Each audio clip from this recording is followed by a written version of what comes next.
Johan Pulitzer. I am an inventor and pattern recognition expert. I'm also part of the Gold Institute of International Strategy out of Washington, D.C. So to understand what I'm going to talk about today, even though I'm a technology guy, my goal is to make it really simple, really obvious. I'm not going to be talking about codes on machines, how things are swapped, server overseas. I'm just going to show you the simple basis of what possibly went on, but most importantly, how this is fixed, how it's detected, fixed, and will never happen again. And that basically is based on my technology background for over the last 30 years. Just so you have a little basis in it, the fact that your phone now can scan a barcode in any grocery store or any kind of code, or in fact you hear Q codes here today, any type of machine readable code as it talks to the internet, that's my technology. It's a basis of my patent portfolio of about 200 patents on that particular one. My patents are so prolific in licensing that every manufacturer in the world basically licenses my patents to use on any mobile device except one, Huawei out of China. They don't license it, they just use it. And I'm on approximately about 12 billion devices globally. And that's what I'm going to be talking about today, keeping it simple. What could have happened here? How can it be detected and confirmed? And then how can this whole be plugged from now on? Because this is about vote verification. It's 3 Ps that I'm going to deal with today. First, the people. Second, paper. And 3, protection. That's all this is about. So if we'll go on the next slide, if you just roll up for me, I want to kind of show you what I'm talking about when I talk about kinematic artifacts.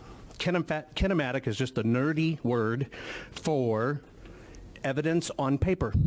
When 2 physical forces come together, right, and a paper is bent, there's always going to be an example of that. All of us have dealt with this. Machines have very hard, strict rules. You can go to the bank, you can use your debit card. If you put in your PIN wrong, it kicks it back. It keeps asking you, no, correct this, no, correct this. Now you know your money's there, but if you enter your PIN wrong, it won't work. Same thing with your password for your email. So machines have very, very hard rules. A lot of those rules are also in the physical world. So before anything became a rule of a machine, it became a rule in the physical world. That means somebody's hand put it in. In this case, it's paper. What I'm going to be talking about is kinematic artifacts. That's the fold that's left over. You take a brand new dollar bill and you fold it. That fold will always be there. Go to a coin machine and a snack machine, trying to get a snack out of it and put in your dollar bill and it kicks it back. It's the machine saying, something's not right about this dollar. It's broken, it's messed up, the color's not right. We have all experienced this before. What I'm going to be talking about is kinematic artifacts. If we'll move on to the next PDF, please. I'm going to show you how my process of our team, what we're going to do, and if we can enlarge that, that'd be great, is we can detect what I'm calling the counterfeit. There is nothing new that I'm going to be sharing with you today. This is how counterfeit bills are detected. This is how counterfeit art is detected. This has already been adjudicated. It's not new science. It's just never been applied to these very important things in our process. It's about the people. The people want confidence that their vote matters, period. I personally do not care how this comes down, but I do care about the vote being counted and the vote mattering. Whatever our system can detect, and that's what we're here to do, is offer something that can remedy this immediately, the numbers will speak for themselves. The people need that confidence. We need to give the people of Georgia that confidence. But this is not about Georgia. The United States is watching. And this is also not about the United States. The entire world is watching this process. You know, people come, when I was coming in here to Georgia last night, yes, sir. Mr. Pulitzer, let me ask you a question. You talk about counterfeit. If we were able to get our hands on those... Senator Beach, can you speak into the microphone so people can hear you? Can you hear me? Yes, sir. Okay. Mr. Pulitzer, thank you for testifying. Thank you. If you were able to take counterfeit, if you were able to get your hands on the State Farm Arena absentee, on the ballots that were run between 10:30 and 1:30 in the morning, would you be able to tell if they were folded, and would you be able to tell if they were counterfeit? We would be able to tell if they were folded, if they were counterfeit, whether they were filled out by a human hand, whether they were printed by a machine, whether they were batch fed continually over and over. We can detect every bit of that. Thank you. Certainly. And so coming here last night, I drove in, the driver from Uber, his fellow name was Christopher. He was Nigerian. He came here to start a business. He's been here 5 years. He legally immigrated here.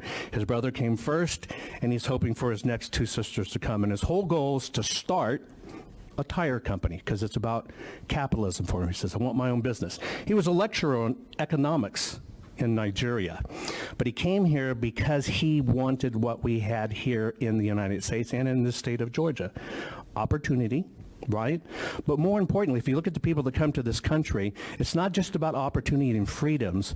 They are coming to our country from countries that have one additional thing. They come from countries where their votes don't matter, where their votes mean nothing. And they know here in the United States what we're supposed to stand for is votes matter. Your voice, one voice matter.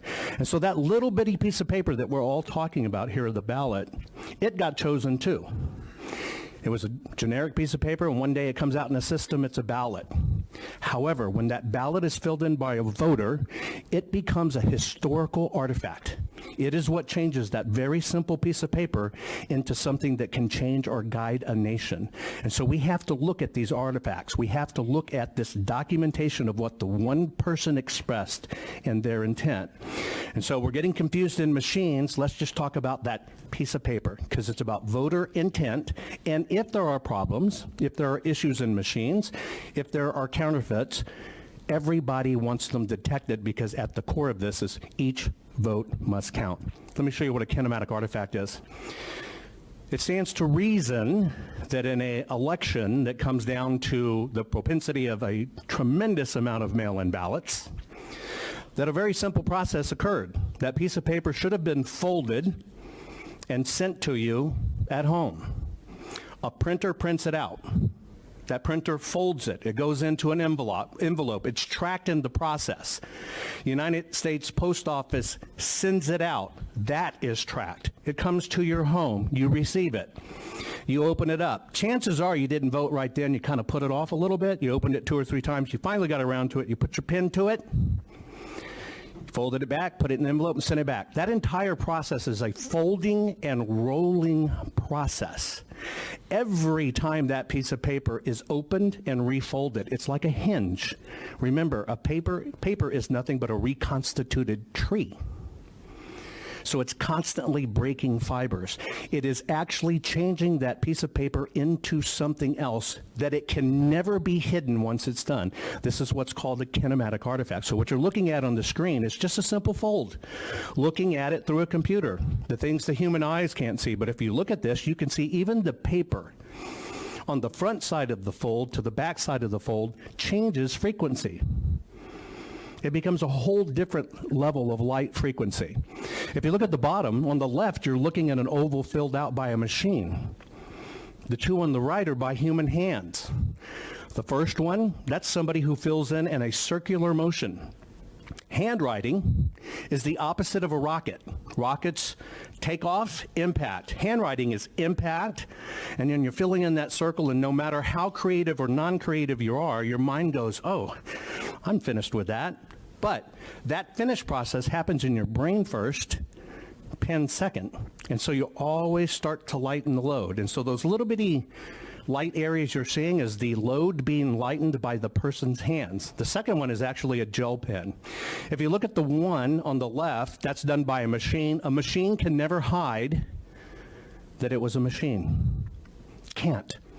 Because the same process of printing the ballot is the same process of printing the vote. Is there another page in this slide? Let's look at these a little bit closer in it. Go on to the next one, please. You can roll them up. So keep on going. So you're looking at 4 forms of human dynamic. First, we want to know where these things mailed. That's the definition of a mail-in ballot. Second, we're supposed to vote for them individually by person and hand. If you have a machine one in there, you didn't cast it by hand. You're looking at the 4 different types. Every pen has a signature. Every ink has a forensic signature. Every hand has a different stroke. You're looking at circular, scribbler, right? Inside out, gel, and Sharpie. Now let's go up to the next one, please. Those, keep it, no, other direction. Thank you. Keep on going. Now look at the bottom in the machine. If you're looking at it, you can see the difference between the two. The handwritten one, the ink is over the paper. Look at the bottom one. That's a machine filling in an oval, and that's a machine filling in a scribble. But you can still see through it. You see all the little bitty dots? That's because the machine still prints the same exact way, just a little denser.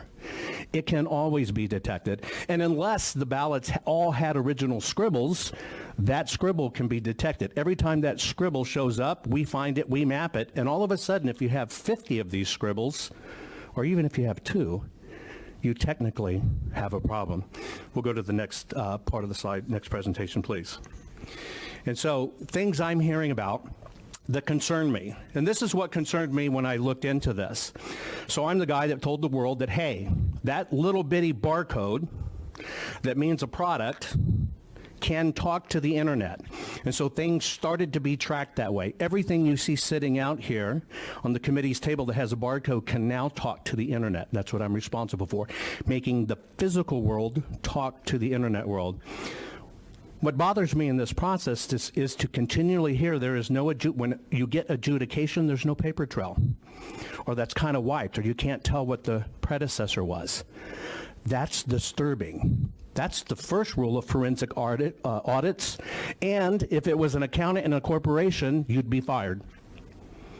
If you ran the financials for a public company and the numbers didn't match, and all of a sudden you couldn't adjudicate it and show the records, you'd go to prison. Now this is as simple as scanning a loaf of bread at a grocery store. When you walk in and buy a loaf of bread and it works off that barcode, that's your vote. You're walking in saying, I want this bread, this is my candidate. You walk up to the cash register, you're handing it to the checker, or you're doing it yourself. That's basically the polling machine. And when that scan happens, it goes, loaf of bread, $2. That's what you expect, that's what you committed to. But if all of a sudden that scan said, sorry, it's a transmission change for your car, you owe us $5,000, you would have a conniption fit. What's sad about this is we're not even performing at standards that we expect out of grocery stores. We're not even performing at standards that you would accept from your online purchase. When you fill that shopping cart, you expect that shopping cart to be exactly what you chose. And if you had a problem with Amazon because they shipped you 20 things you don't need but still charge you, you would be on the phone to Amazon complaining. They would have to audit it, figure it out, and make it right. But we don't do this in elections. We play hide and seek with documents. We don't turn documents over, which are the property of the taxpayer. Federal law states this has to be available for 22 months for audit and inspection. That is a federal law, ratified many times over. But yet somebody can sit and say, no, we don't want to show you. You don't have access to it. That is an issue. All of these issues we can fix if we can get access to the artifact that the voter intended. And what is that? That's the physical ballot. I heard about testimony about Q codes. They wouldn't run in the machine. The one thing that was common that wouldn't run into the machine was what? You heard it, the Q code. And then you heard it had to go through a secondary audit, and it still didn't run for the employee of Dominion. They had to do it over and over and still didn't run. You know what the common denominator is in that? The code. If you go to an ADM, put in the card because you have the card, but put in the wrong pin, what happens? Reject, reject, reject, reject. That paper ballot was reading that code. That code was what was making it fail. It should never occur. Ever. What it was really telling you is, I've seen this before, I've seen this before, I've seen this before, and they're using the code to adjudicate it out. It's a trick in systems commonly used. Let's take a look at some of these things. This is a Fulton County ballot. You can see the voting area of Fulton County on this one. We referred to it as O8L. It narrows down to Roswell, Georgia. These are physical ballots. You know, people got extra ballots. Some people got 5 ballots. Some people got 10 ballots. Tremendous amount of Texans got Georgia ballots. All kinds of interesting things happen, right? If you ever lived in Georgia, even people that moved away 10, 11, 12 years ago, they got ballots to vote in Georgia. So here you're looking at a ballot in Fulton County. This particular county, not according to my data, but according to public data, says 67.7% of the people voted Democrat. I'm just pointing this out so you understand. I use traditional coding, the blue for the Democrat side, the red for the Republican side. Let's take a look at the next ballot, please. This is a ballot for Buckhead, Georgia. This particular one says that 69.2% voted for the Republican Party, right? This one is what we call our R ballot. Will you roll back to the first one? Look at the top right corner of that ballot in the block that says Fulton County. Now go to the next ballot. Look at the top right corner right there that says Roswell or Buckhead. Why is there not a tracking code in that ballot? That's the code that makes it cross-checked to the signature. Why is it absent? There are a lot of these inconsistencies in these ballots, and they run along party lines. Next slide, please. So here's the sample. Yes, sir, you have a question? Yes. Help me understand something. Can you go back up just a little bit? If you'll come a little closer to the microphone, I'll hear you. Sorry. When we're looking at, I'm just watching across Buckhead, Georgia, on your left side, Morgan County. I just want to make sure we're comparing apples and apples. Is there something here that's off with the data? Because it looks like we're talking about Buckhead, Georgia on your left side and Fulton County, which would be the neighborhood of Buckhead on your right side. I'm actually showing you the two ballots and what they relate to. I don't program that. I don't write that. That's in your servers. That's what your state says. So I am serving you back according to the coding on this ballot right up in the corner of what it says it relates to. So on the left side, did our servers make the left side of your screen that says politics and voting Buckhead? The left side is actually the public data you can pull based on neighborhoods and areas, based on the propensity of how they voted And then in past elections. The bottom is Morgan County, Georgia, but we're using the Fulton ballot. So I'm just making sure that I'm just giving you examples of the general areas, right? So you understand how they break down. This is the only breakdown that's available, right? And when you put in that precinct and that zip code, this is the only information available. my question is, though, while I support your end premise, I believe, I'm concerned your data may not be the accurate data. That's awesome, because that's not the data I'm even referring to. Okay. Let's get to the ballot and talk about the exact ballot, because here's why. I'm not the webmaster for this, neither are you. I'm not the webmaster for that, neither are you. I can throw that off the slide, and we can focus on the ballot instead of what doesn't matter. Here's what matters. Yeah, that's what I'm wondering, because I'm afraid that your boxes refer to a different county, so I'm wondering. I'm referring to the ballot. Okay. And if you want to continue to refer to the ballot, I will show you the ballot. That would- Might I invite you to ignore every footnote that goes with the ballot, only focus on the ballot. Okay. Right? Then we'll focus on the same exact thing. Then we could still be talking. Okay, that's what I was wondering is. That's all we're talking about. We're only talking about here, Georgia ballots. So if you look at this ballot here, you can confirm on your own what district that comes from. You can see it right underneath there, right? The boxes have nothing to do with the presentation, the box on the left and the box at the No, the bottom. boxes have to do to give you some reference to what outside sources say about where the ballot area is. That's not the right ballot area. I would suggest you submit that to the webmaster that does this for the state. I don't program it. I don't say it. And do me a favor, will you scroll down? No, scroll down. Cover up that bottom. Now, if you look at the screen, let's look at the ballot. Don't get distracted in anything else. Okay. That might not even be the right red for the Republican Party or the right blue for the Democrat Party. But let's look at the ballot, may we? In fact, if you'll blow it up so big, Yeah, that would help. if you'll just blow it up so big that people who can't connect the dots will get it, let's just look at the ballot, right? This is called simple. Let's go even further. They might get distracted by the left side. There you go. That is so fat and so big you cannot miss we're talking about the ballot. Do you agree? Okay. I do. And I'm not going to roll up to the bottom so nobody gets concerned. So let's look at the differences between the two. You see the code on the right? He's talking about, That barcode? okay.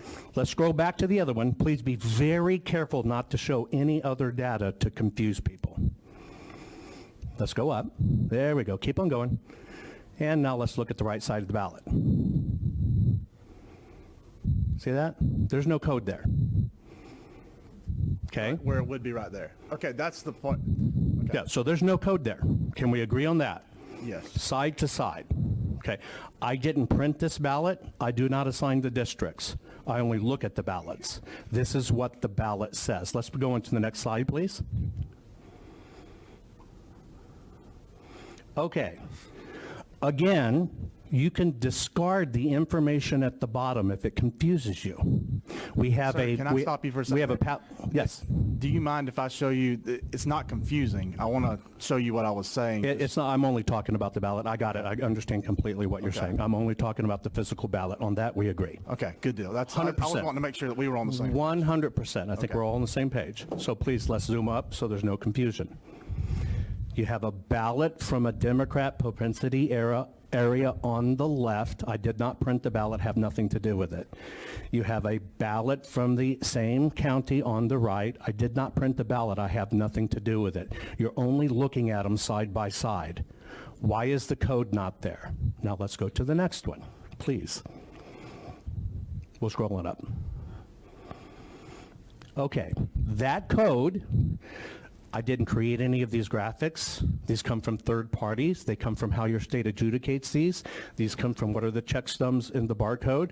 Basically, that barcode that you see missing up there is what helps adjudicate it. And if you want to zoom it way up to the bottom there, none of these graphics are mine. Keep on going. Keep on going. Keep on going. That's how you verify and adjudicate and tabulate and correlate that code. So we've now established that, wow, that code's not there. Can we go to the next slide, please?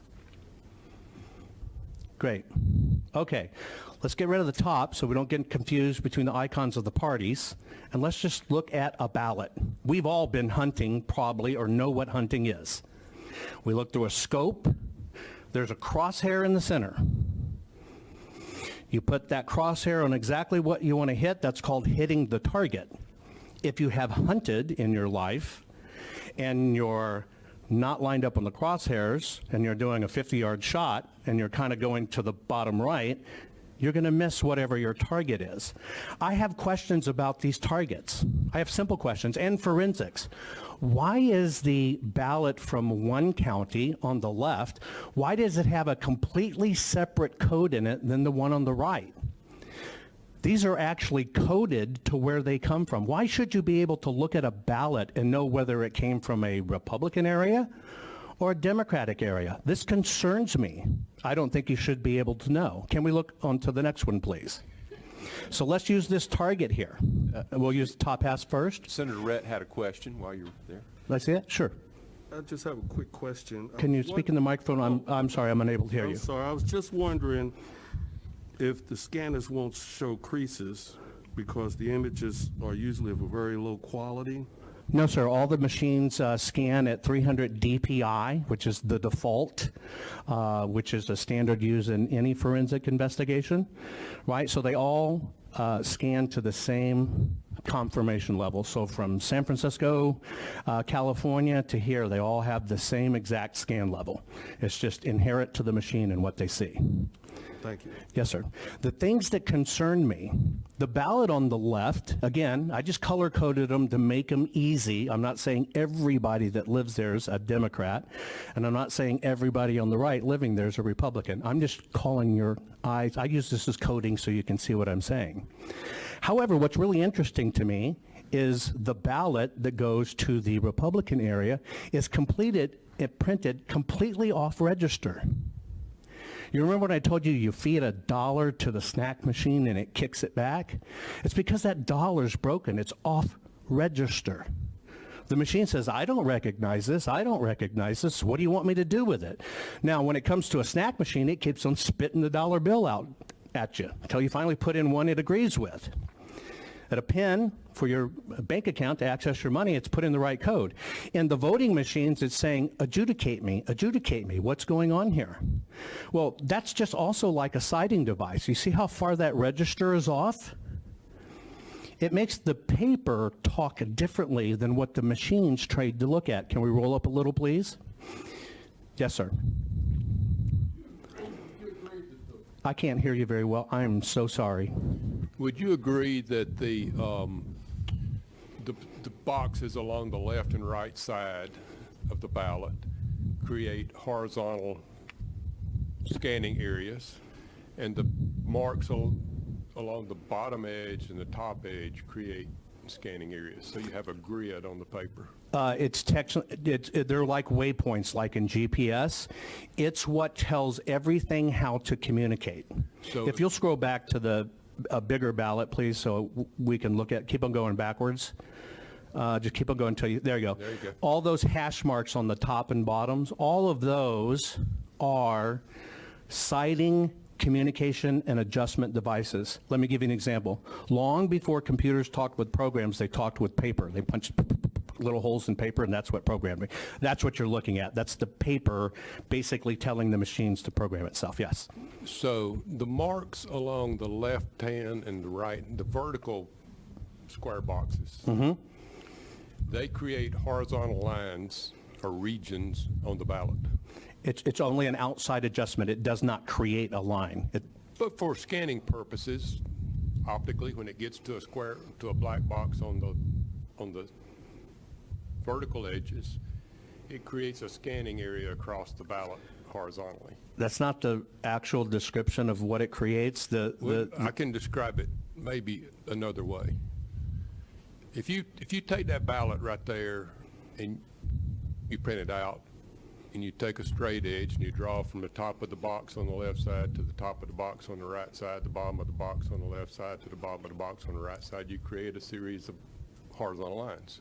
You can connect these like a grid. Yes, sir. And you can do the same from top to bottom.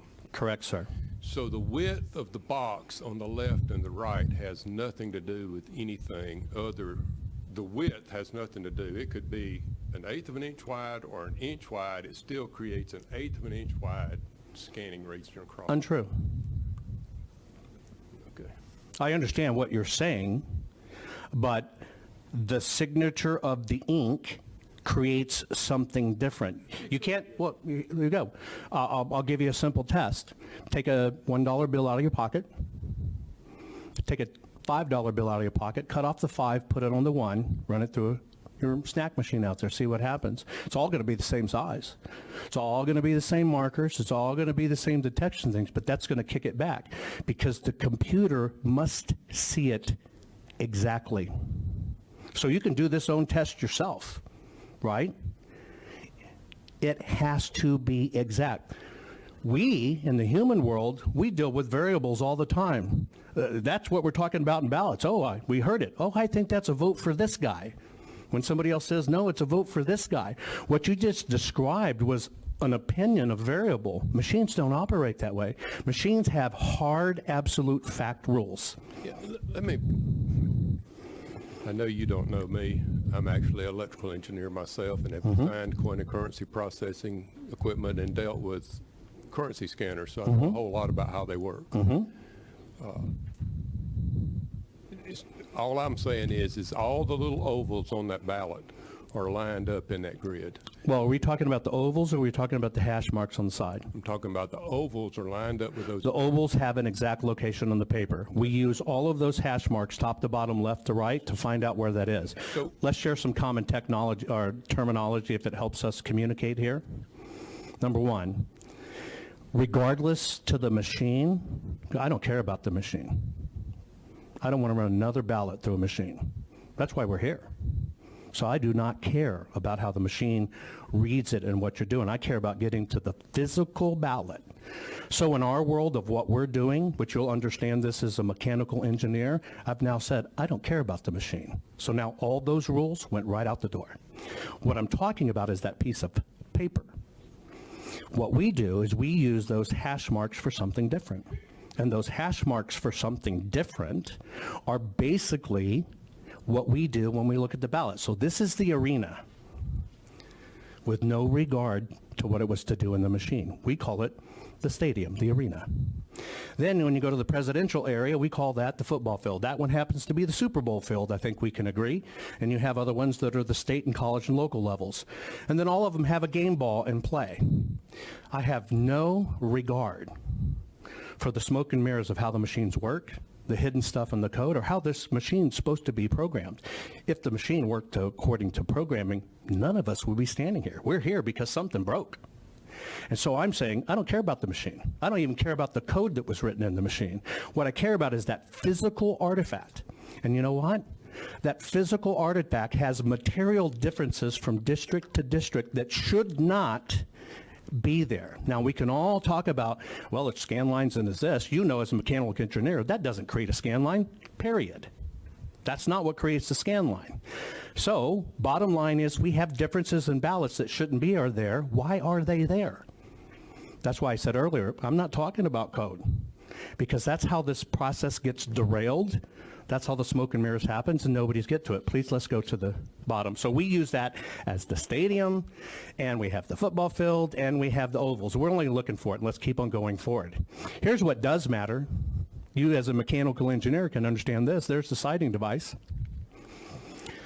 That is the item that tells the optical eye, technically, although in mechanical engineering speak, it's not a singular eye anymore, but we'll just use that as an example.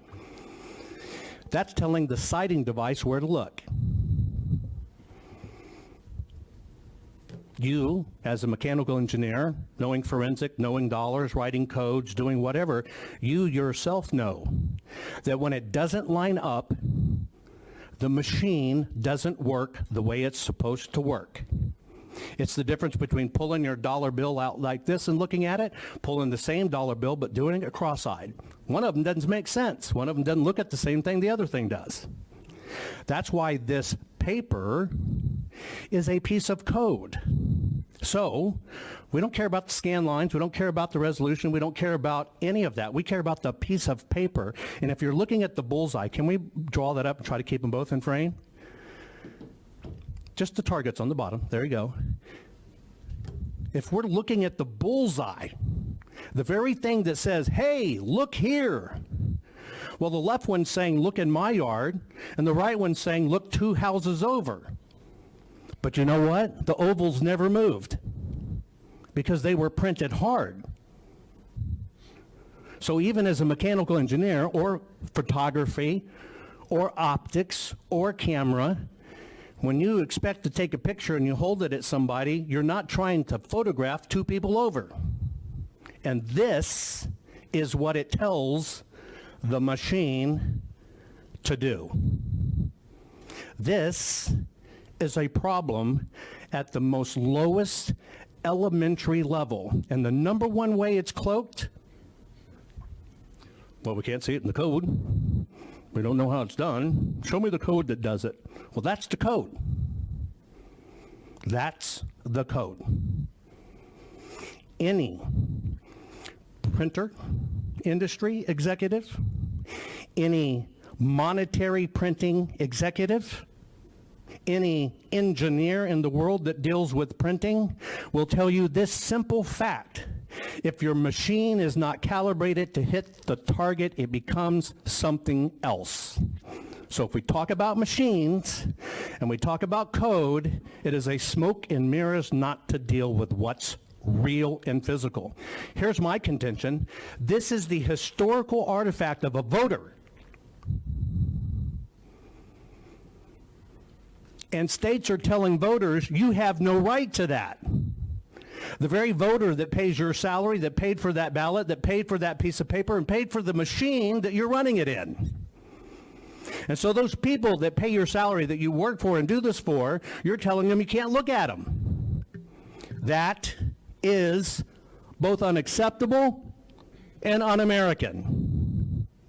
What I'm saying is all of these problems you've heard today can be corrected and detected now by the simplest of things. It takes you days or weeks to recount votes. Give me these 500,000 ballots, we'll have them done in 2 hours. How can you complain? What is there to hide with the physical artifact of the human interaction that is putting people in office? That is unacceptable, un-American, and to talk about it any other way is smoke and mirrors, is geek gobbledygook. We want to know if these ballots are authentic or counterfeit. We want to make sure every vote is verified. This is not about President Donald J. Trump or President-elect Joe Biden.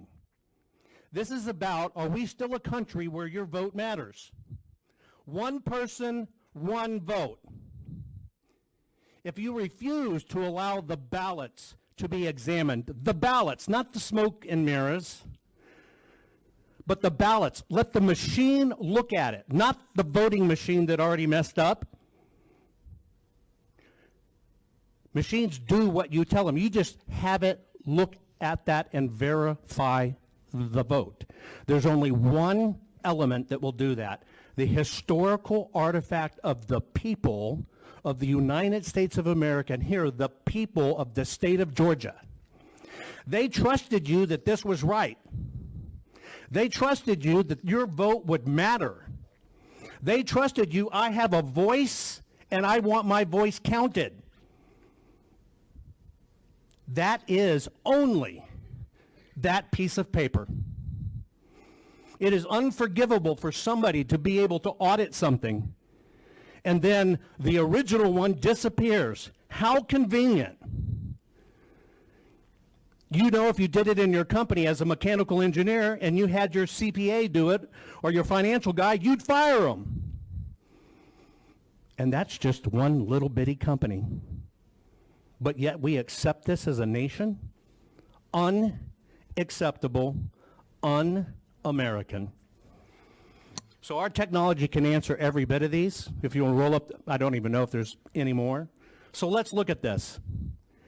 Here's what I have a problem with, is simplest state. This is the county's statement on ballots. Went out on national TV. We had 113,130 votes at the time, and we had to adjudicate 106,000 of them. You know what that's really saying? Your machine didn't work. When the national average for the last elections, 2016, was what? 1.2%. That's an audited number. 1.2% of the total had to be adjudicated. And then you look at 2018, nationally, 2.7%. But yet your own election officials said we had to do this 93.6% of the time. Let me decode that for you. Mr. Mechanical Engineer, your machine doesn't work. Mr. Printer, your ballot's screwed up. Because you took something that should have been transparent and easy and readable and you put an opinion smack dab in the middle of it. How is that acceptable? That's like depositing $100 and your bank says, well, we only see it as $2.33. That's our opinion of it. Would you accept that? Because that's the net effect of this. No, it is unacceptable. And by the way, where everybody talks about batch scanning, which you have on video, people standing there feeding the ballots, doing the 3-card Monty, run them again. 1-card Monty, run them again. Let me tell you how that works, right? You don't go to the bank and deposit $1,000 and say, hand it back. Let me run the same $1,000 through, and now you got a $2,000 net deposit. And you don't say, hand that $1,000 back, let me run it again, and now I got a $3,000 net deposit. We also don't take our $600 stimulus check and feed it to a Dominion machine because we get $187,000 back. Unacceptable. Now, you might be able to accept these, and everybody might try to talk quietly about it and duck their heads in the sand. This is not even a beating of a drum. This is a burning of a city. This is a broadcasting to every person who voted in Georgia. Your vote doesn't matter because we're going to decide what you really meant. So I'm up here saying I don't care what anybody's background is. You know why? It's 100% irrelevant. I only care what that piece of paper tells us. And I'm not going to listen to anybody else. You know why? Because I'm not going to be talked out of the historical artifact that the person expressed. That is the only thing that matters, not your opinion of how these machines work. It doesn't matter at all. That is just an opinion, and we all got one. The fact is the paper. The paper. Verify the vote. Verify the vote. The paper, the paper. I don't care about the councils or committees. I'm sorry. And in case you didn't tell, I'm not going to bow to it. I do care about the American people. I do not care how the vote comes down. I do care that it counts right. I do care that it's authentic. Our country was founded on a piece of paper. Our laws and our word came down to us on paper. And all of a sudden we're going to hide the paper and we don't get to look at it? Unacceptable. That is the word. Thank you, Mr. Pulitzer. I've got a lot more witnesses, and I appreciate your, unless there are any questions. Any Senator questions? Beach? I do think there was a well-coordinated effort with several groups to commit widespread and systemic fraud from out-of-state voters, felons voting, and drop boxes, chain of custody, and now finding out the Dominion machines didn't scan from her testimony. But I think the real fraud, in my opinion, occurred at the State Farm Arena. Did you see that video? Yes, sir. I cannot think that there was not fraud there. And I would tell you, my question to you is, if we were able to subpoena those ballots between 10:30 and 1 a.m., would you be able to tell if they were counterfeit or legitimate? And if you were, what probability would you be able to tell that? I mean, what would be the probability of your This is findings? 100%, and let me tell you why it's 100%. First off, this is a combination of computer vision. Computer visions are now how your car self-drives, and you trust that. It's how we look at everything on an assembly line, that those tolerances for that jet engine are perfect so that plane does not fall out of the sky. That's all computer vision. Machine learning is looking at these patterns and going, I've seen this. What does it mean? I've seen this. What does it mean? So every time you feed in a ballot, it keeps on learning. And then it uses artificial intelligence. And the artificial intelligence goes, wow, what do all these patterns tell us? That's it. And so on those ballots, you could take a section of every hour of the day and look at them, or you could take that spike. What could we tell? Was this the real ballot? Did you know there is a forensic difference between a ballot that was officially printed and something that ran on a high-speed press that should have never been on a duplicated press? This is why people are screaming to look at the physical ballot, because we will tell you instantly what came out of a mass copier versus what came out of a printer. Officially printed. We will tell you, did a human fill this out or did a machine fill it out? We will tell you, was it mailed or was it not mailed? It can be checked against spoiled or adjudications. There's still going to be a difference in number. And last but not least, we will tell you, have we seen this number before? Did we see it keep popping back up? We're looking at the wrong things. I suggest every one of you, if you want to understand what we really should be looking at, go into your computer right now and change your clock in your computer to 1900. Watch it shut down and nothing work. And you can't get back in to change the date. This should be looked at with timestamps and dates. and the correct portion of code, not the smoke and mirror codes we're being fed. And you will see what got run over and over and over and over again. That is the problem of why we must see the physical ballot is the holy grail. The second one is the digital scan. So yes, sir, all of that can be detected, unbiased, and exactly just what the forensic science says, the scientific method, not the opinion. Thank you. Thank you. All right, Senator Rhett. Yes, sir. I was just wondering if the information that you're presenting, is it? Can you, I'm really sorry. I read was lips. just- I have a hearing problem. It's part of why I talk so loud, I but was just wondering if the information you're presenting was based on your personal experience working with election machines? my experience, this has never been done for election machines before. This is exactly how counterfeit money is detected. The elections machines have always tried to hide the physical ballots so it can't be done. What I've spent the last 24 years in understanding how papers and machine and internet interact. I spent the last 6 years almost understanding the paper reading details at the nano level. I can tell you what paper came from China. I can tell you the person that handled it was a smoker. All of it is detectable with the physical ballot. So yes, 24 years doing this, the last 6 years doing it in the new field of science, looking at it at the nano level. We don't even have to look at color anymore. We look at waveforms and frequencies and lines and curves. But yes, sir, 100% detectable, and this is what my whole career has been about.